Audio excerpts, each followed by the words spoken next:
I had a question for you guys. I saw this on Twitter, and I just saw it, and it's one of those things that, once on a blue moon, if it comes up, I'll think about it, but I just kind of don't think about it. But it was, one of those things like traumatize a whole fandom in one image, and all it was the red ring of death. And then someone quote tweeted it. It's just like, can we just like stop for a second and think about how if like that happened today, where a console came out and like 55% of them launched with a design flaw that would cause the red ring of death. Oh, it would be an absolute shitstorm. Can we imagine how crazy that would be today? And also, can we also just stop for a second and think about how the hell did the 360 survive that? You know what I mean? Like looking back on it, it's like, especially since they really, I think we can all agree, they won that generation between PS3 and Xbox. I would say Wii was the real winner. But, because PS3 launched with that $600 price tag, whatever. But man, it's just kind of crazy to think about on 2 points of like, one, man, how did the 360 survive that? And two, God, can you imagine if that happened today? That would be insane. See, me personally, I feel like 360 survived that because compared to nowadays, it was a fairly simple thing of just running back to wherever you bought it and being like, hey, red ring of death. Yeah, exactly. Here you go. Happened to me. I've said it on the show before. My first 360 was the Halo 3 limited edition, out of box, red ring. Had to go get another one. Yeah, I mean, I never had a red ring. Neither did I. Problem with mine, so it was one where it's like I just always heard about it. Right. So I never had the issue with it. I mean, the other thing is like, how did it survive that? I mean, that's just that was like how good the 360 era was. True. Because that was back in the like kind of the golden age of like online communication in game. Yeah. As well as like just the random events that would happen. Yeah. That was like social events where it was like games and stuff would pop up, and it's like they would come up once a week or something. And it was like hop in and do it. 360 was very social. 100%. Like 1 versus 100. Yeah. Loved 1 versus 100. I mean, even like the demo stuff. Yeah.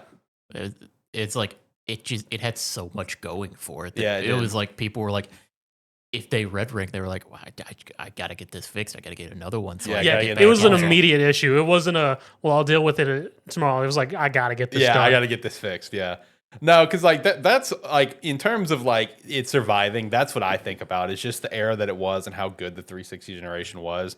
And I think it also helped that the PS3 was a bomb launch at a $600 price tag. The online was, of course, as we know, free. But it being free also meant for, I would, to an extent, you could argue like not as much maintenance going to the servers because they got hacked like so many times throughout the PS3 generation. So you have a console that, while it had the red ring, yes, you had Halo 3 on there, you had Gears, everything else going for it. Yeah, the online was incredible, but again, with our generation, it was a thing of like you wanted something you could play with your friends because the 360 was a very social community and whatnot. Right. So I mean, unless your friends were rocking PS3s, you probably didn't grab a PS3 unless you just wanted one. The PS3 is the console now that you look back with kind of rose-tinted glasses with. And it's like, you know what? The PS3 is actually pretty good. Yeah, dude, I want to get one now. I don't have one. I need to get one. I wish the one that's like I think I have 3 different PS3s that don't work. That's unfortunate.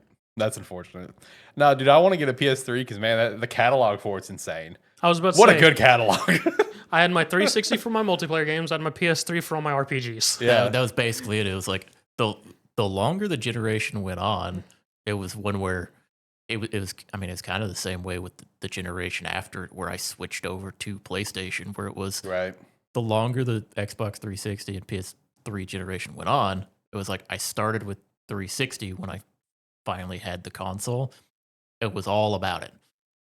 And then the closer it got to the end of it, I was like, you know what? This PS3 is pretty cool over here. And then it's like, then all of my attention was going towards like RPGs and stuff on it. Yeah. No, it's just crazy to think about, man. Because like I said, it's that double angle of like, man, it's crazy to think the 360 survived that. Man, it's crazy to think what would happen if that happened today.